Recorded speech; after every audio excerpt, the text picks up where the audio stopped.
Yeah. Okay, back at you. One time. Let's talk about the subjects right now. Let's talk about it. I really want to talk about it. I know y'all want to talk about it. So here we go. The topic today is: Are white men holding black men back in business? I just want to talk about that for a minute, because it's unfortunate the way things are set up. You know what I mean? And this is not to start a racist rant or anything like that, because I'm far from that. I'm just a business owner, young African American that happens to own a jewelry store that's been in the jewelry business for some years now. And I've continued to face adversity when it comes to finding premium retail space, when it comes to finding funding, when it comes to doing things to take my business to the next level. However, in Charlotte, North Carolina, and in other places, I'm seeing guys, I'm seeing white guys start breweries like nothing, no experience, and anything else they want to start, restaurants and everything. They getting fun and everything. So I just want to speak from my experience as a African American business man, and I want to share what I feel about the subject of: is white men holding black men back from doing business? We're not from necessarily doing business, from succeeding. So let me go ahead and, say what I got to say. And this is just all my personal opinion.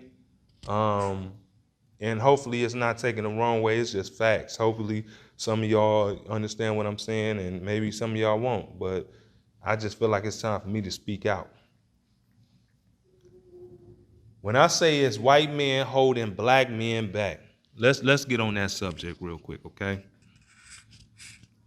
So I've been going back and forth with some white guys that's real estate brokers here in Charlotte, North Carolina, that pretty much is in the way, and we're trying to open a second location, a more high-end establishment where we do, where we offer more high-end products and things of that nature. A different situation. Expand. We're trying to do an expansion.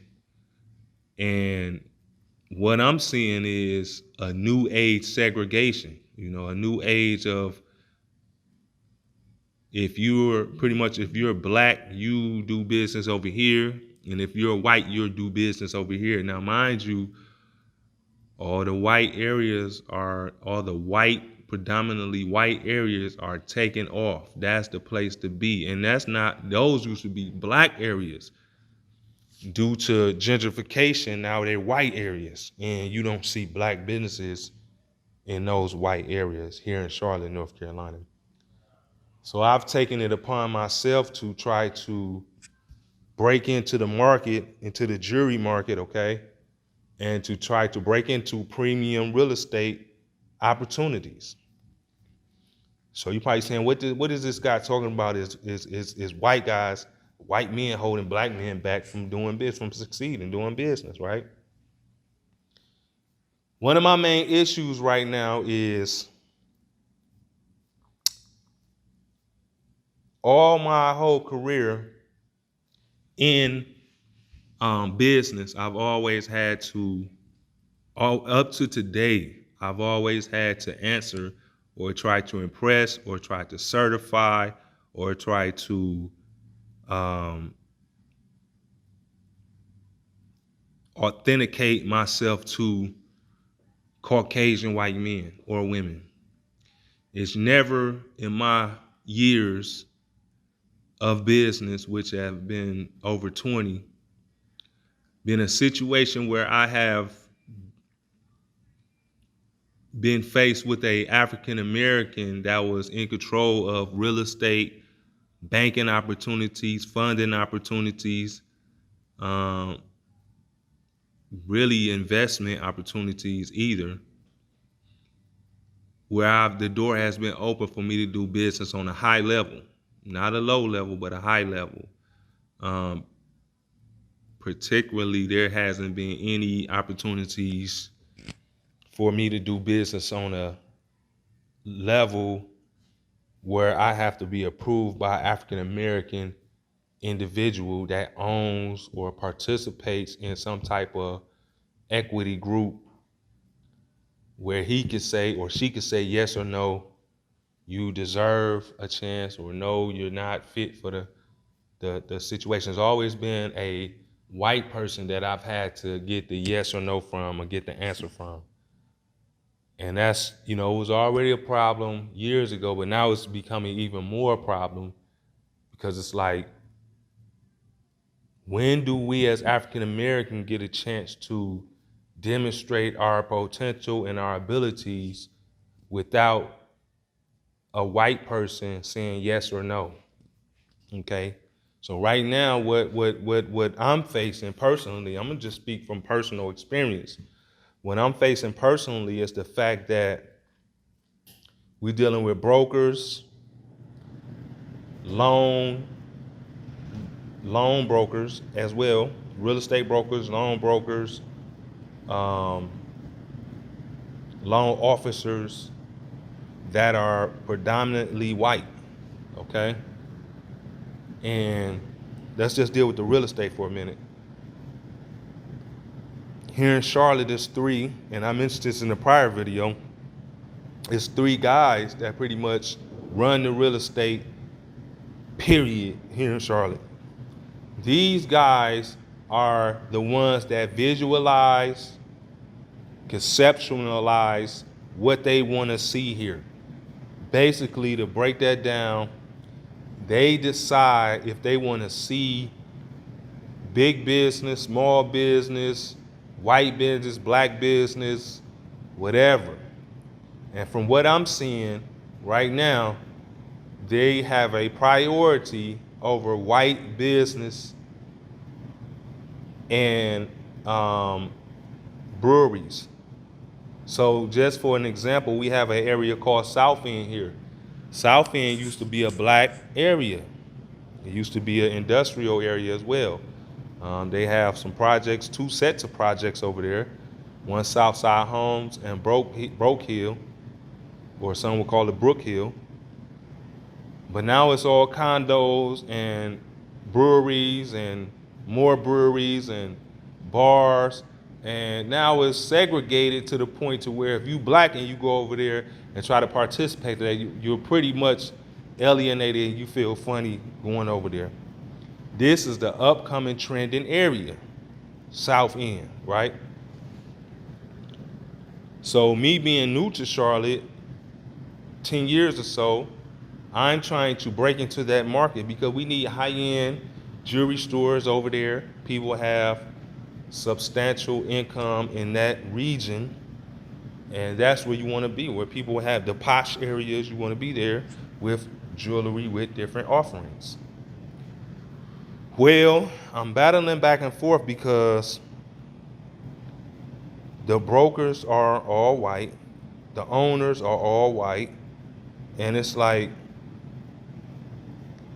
they don't want to see African American businesses over there from my perspective, because there is really none. And there's other small businesses there that's white owned, but there's none that's black owned. So the question is are we doing bad business? Are we not doing the right business? Do we deserve, for those that's in the entertainment industry, do we deserve to have lounges and things where black people like to go? Or are we forced to go to the hood or go to the less desirable areas, smaller venues, and pack in here and listen to our music and do our thing? And I'm not even necessarily talking about nightclubs. I'm talking about lounges that where you can just relax, have some drinks, listen to some R&B or some live jazz, and just chill. This is what they do at the breweries. They drink beer. They listen to their music. They play, beanbag games and these type of things, throw frisbees. They are living a great life. They have an abundance of places to go just to relax. But when you go into those places, they're all white. It's no, if I'm in there, I'm maybe one or two black people that's in the place. They, it's their food, you know, bratwursts and burgers and stuff like that. And I'm not feeling it. I'm not feeling it. I'm not feeling it because when you go to our side of town, which is clear and clear cut segregation, when you come to the north side or when you go to the east side or to the west side, in the areas that's not already um, uh, if you go to the areas that's not already gentrified, then you have places for us. But I'm not the type of guy that likes to go to a nightclub. I don't like to go to nightclubs. I like to go to lounges, you know, something like that. And so it's a difficult thing finding a nice jazz club or a nice R&B spot where you could just chill and listen to some music without smelling the hookah, without doing that. Everybody don't smoke hookah. Everybody don't smoke cigars. You know, sometimes you just want to go chill and just, you know, chill on the lawn or chill like something like that, or chill on the lawn chairs and be able to chill like that. We don't have that, right? And if we do, then maybe I just haven't researched it, you know, as well as I should. But I don't see it. And businesses too, you know, we don't have the offerings of black-owned jewelry stores, which I'm one of few. We don't have the offerings of these small, you know, these boutiques or clothing brands, and if we do, they're located in the less desirable areas because that's where they will give us a chance to demonstrate our businesses, right? And that's a problem. You know, like I said before, all my life I had to answer to white men and women. You know, I've had to go on interviews, white man, white woman. Looking at spaces, white man, white woman. Buying equipment, white man, white woman. And then I sell to black people. Sometimes, a lot of times, white men and white women don't even buy the products that we offer, okay?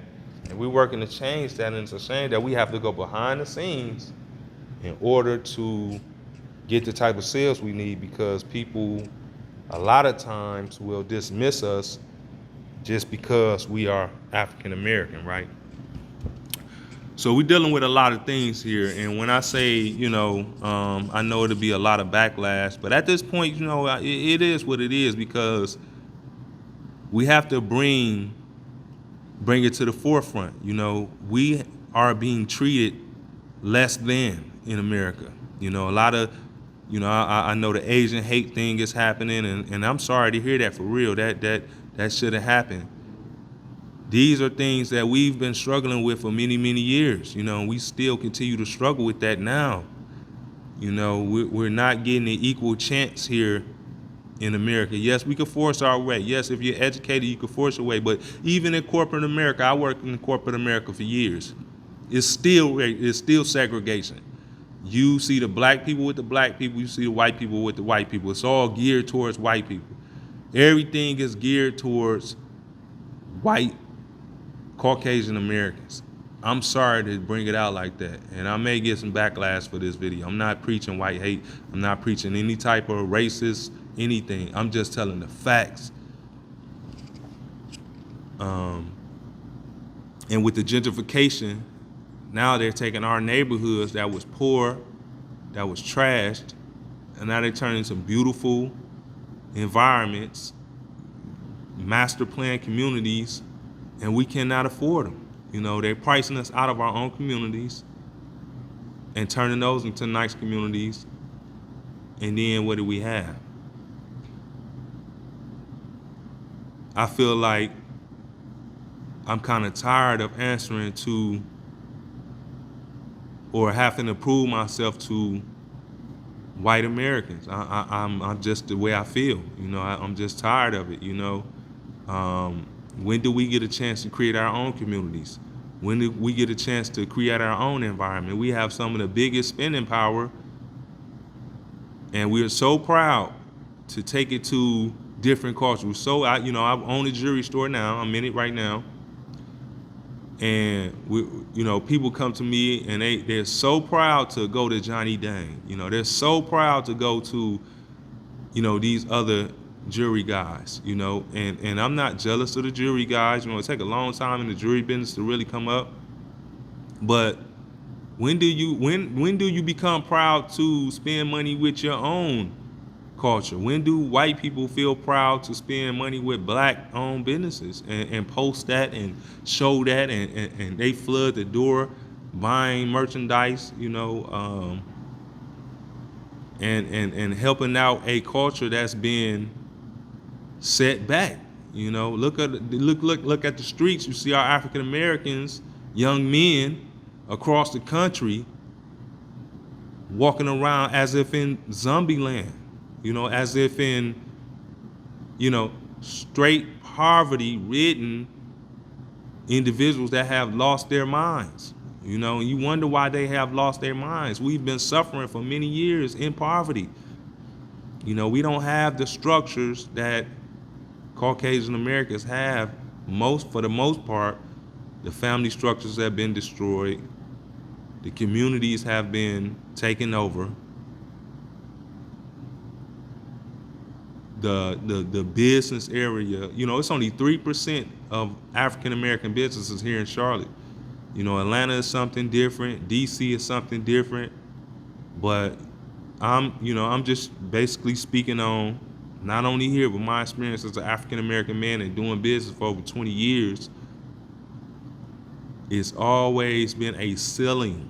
It's always been, an issue when it comes to reaching that next level as an African American. And it can be done. Don't get me wrong. There's people out there succeeding in business. Don't get me wrong. And we're succeeding in business. But when you want to take it to the next level, you want to do high-end retail, or you want to do high-end properties, or you want to get, the big boy loan so you can take it to the next level. When a white man go to a white man and explain his vision and show him the business plan and they go ahead and improve his credit and things like that, they move on, and that's why you see them succeeding. I never seen so many breweries. What's so special about a beer brewery? Everybody doesn't drink beer, so why are beer breweries popping up left and right? They're getting humongous spaces, 15,000 square feet and plus, and they're packed. Don't get me wrong, the breweries are packed. It's in demand. I never been one to drink beer like that. I drink beer, but that's not my thing, But they're being approved, and I talked to a brewery manager the other day, and he told me, I was just snooping around, that the owner had no experience in owning a brewery. He hired people that had experience, but he had no experience in owning a brewery.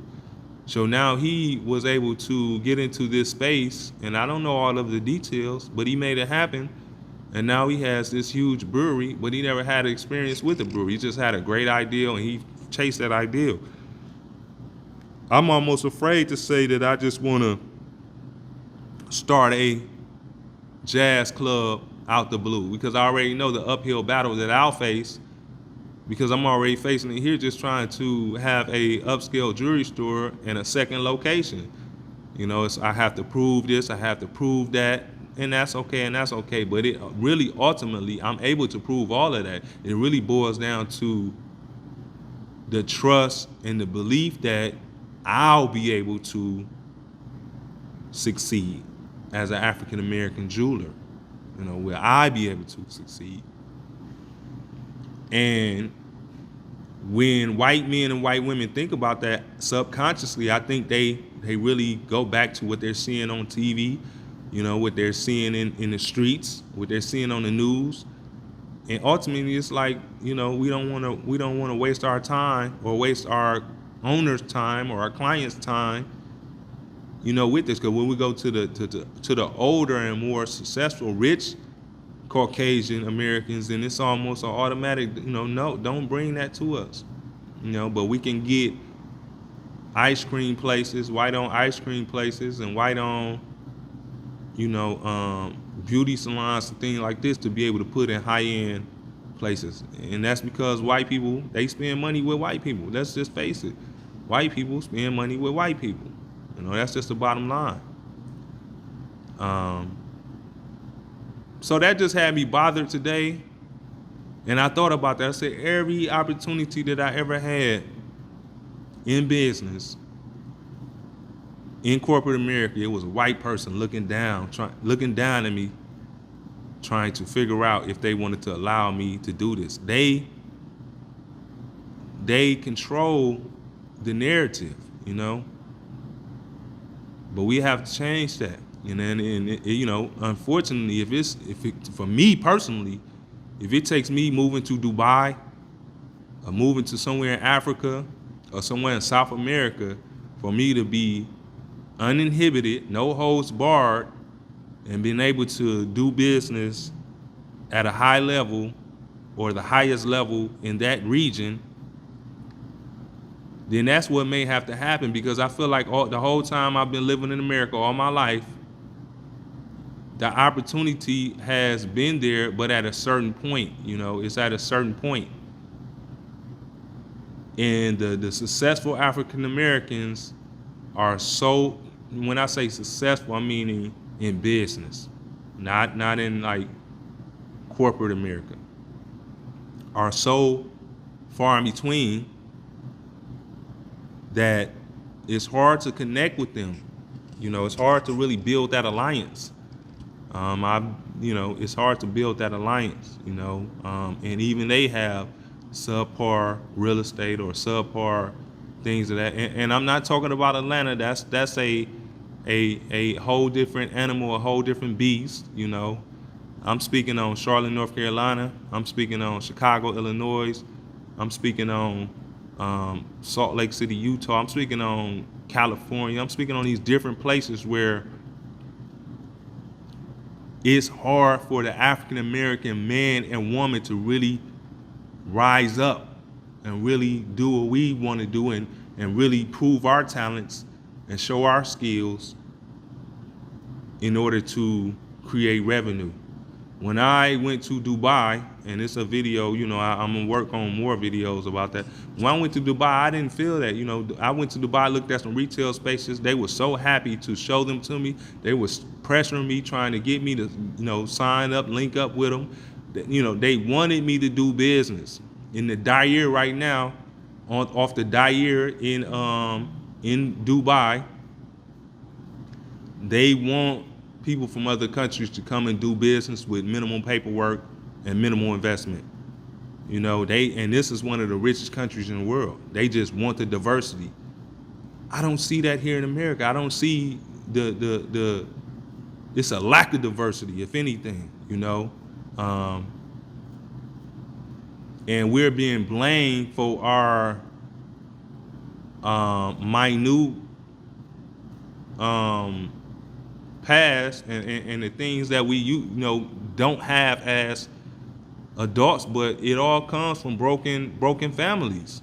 We a lot of us, I can't speak from everybody, but a lot of us are from broken families, and that's the start of poverty right there. When your family is broken, your mother don't have any money, your father don't have, well, a lot of times out of 10, your father not even in a home, your mother don't have any money, she got multiple kids. If she doesn't have any education, now that's a snowball effect. And I've tried, my mother doesn't have any education, and she was a single mother of three boys. And I try my best to be successful and to keep grinding and keep striving and to keep working towards what we define as success in America, without, the proper tools that I should have. And I so far I've done okay, but at the level I'm at a high level right now. that a lot of people would think like, okay, well, you have a business in one of the more higher end locations, but it gets better. It can get better, a lot better than this. And you don't really start making money until you get those 2 and 3 different locations. And when you start manufacturing the jewelry, and that's ultimately what I'm doing. Stay tuned for the J Mac fine jewelry collection. I know that I have to take it to that level. That's necessary in order to be a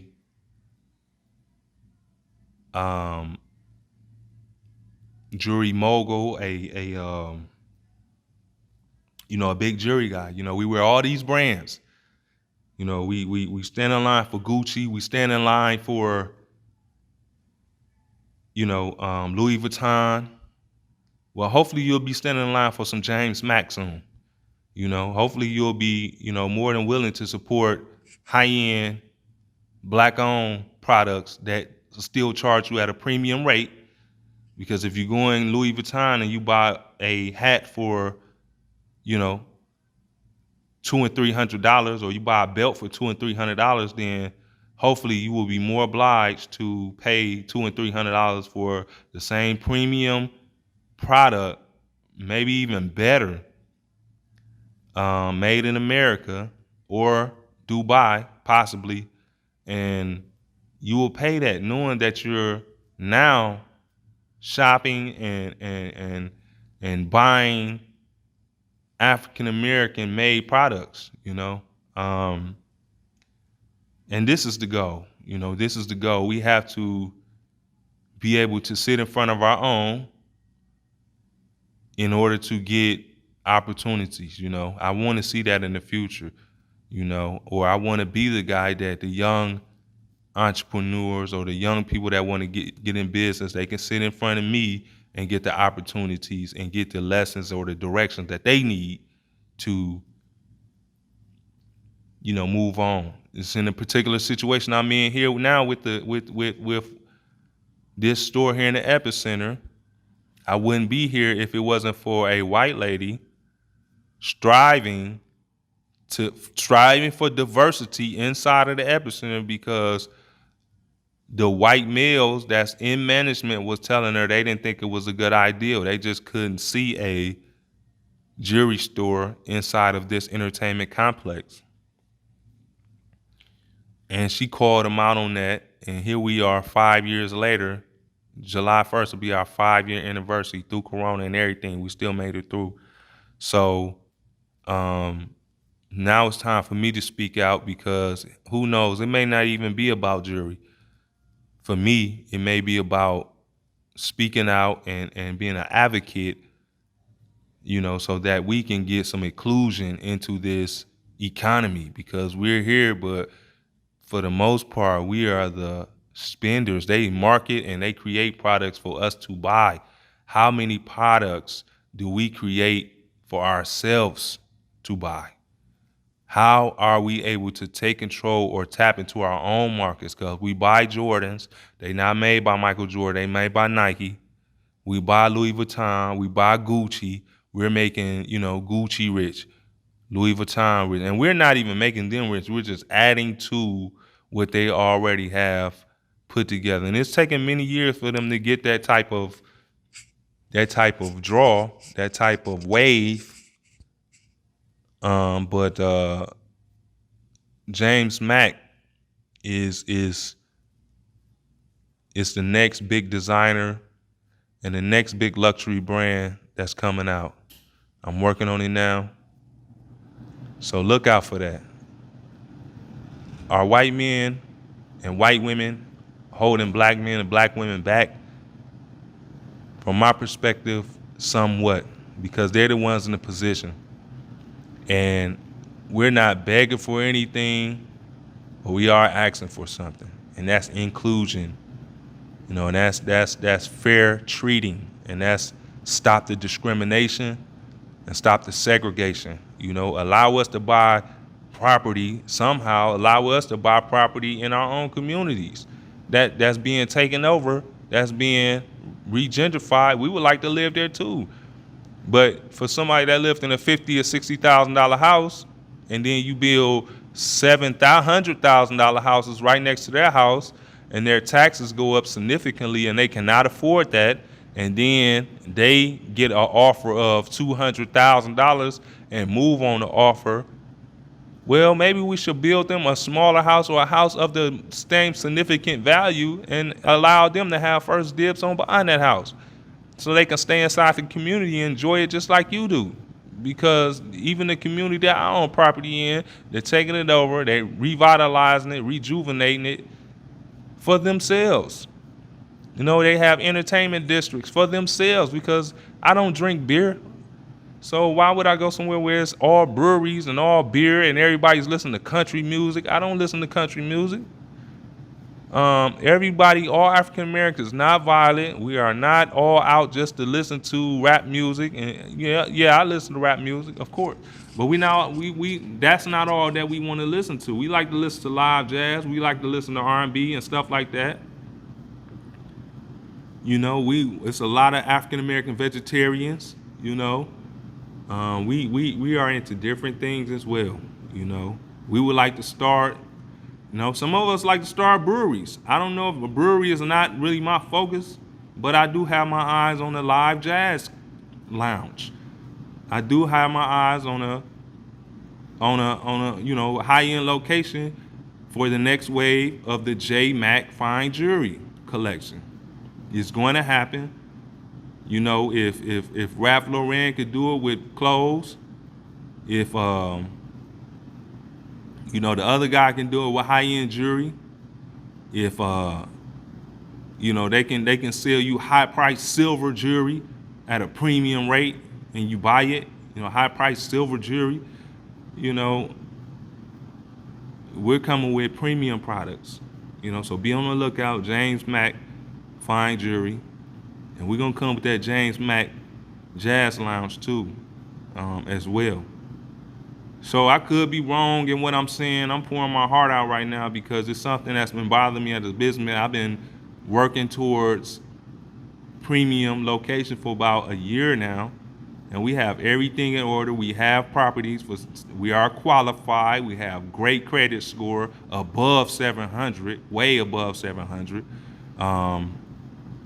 We've been in business for 5 years in Charlotte, but been in business for over 20 years. We survived Corona shutdown, and we're still here doing business. And yes, we can do it better.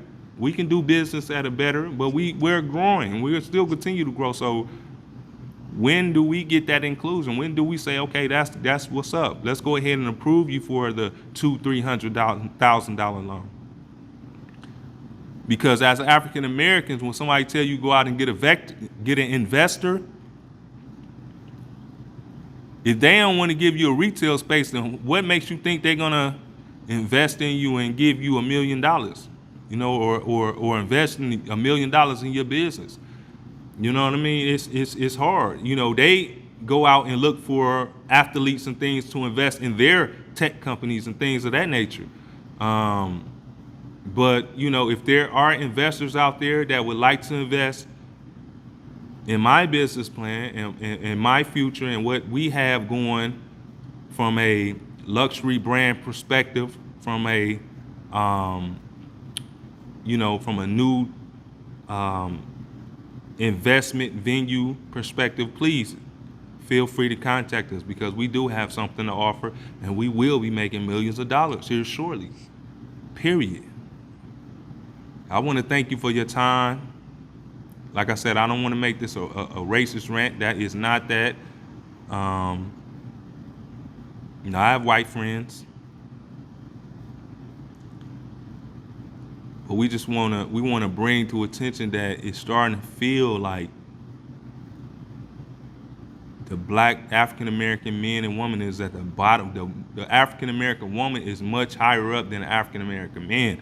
I feel like the African American man, from my perspective, is weighing on the bottom of the totem pole, and it's almost starting to get dismissed as a force, and that's unfortunate. We need to do something about that. We need to show our spending power is ridiculous. We will capture a number or a high percentage of that money so that we can become a world renowned brand. I want to thank you for your time. If you want to subscribe, do that. We're not going to beg for that. If you want to follow up, do that. I will be bringing real life scenarios, not just talk. We're going to see a warehouse today. And if that get approved, then I'll start to show you the manufacturing process hand by hand. I want to show this and inspire young African Americans that we too can go into manufacturing. We too can have high-end brands. And I know it's some out there, but I'm talking about on a worldwide level, on a Louis Vuitton level, on a Gucci level, on these type of big brands where you feel no reservation with going in there spending $2,000 and $3,000. I want to thank you. We'll talk soon.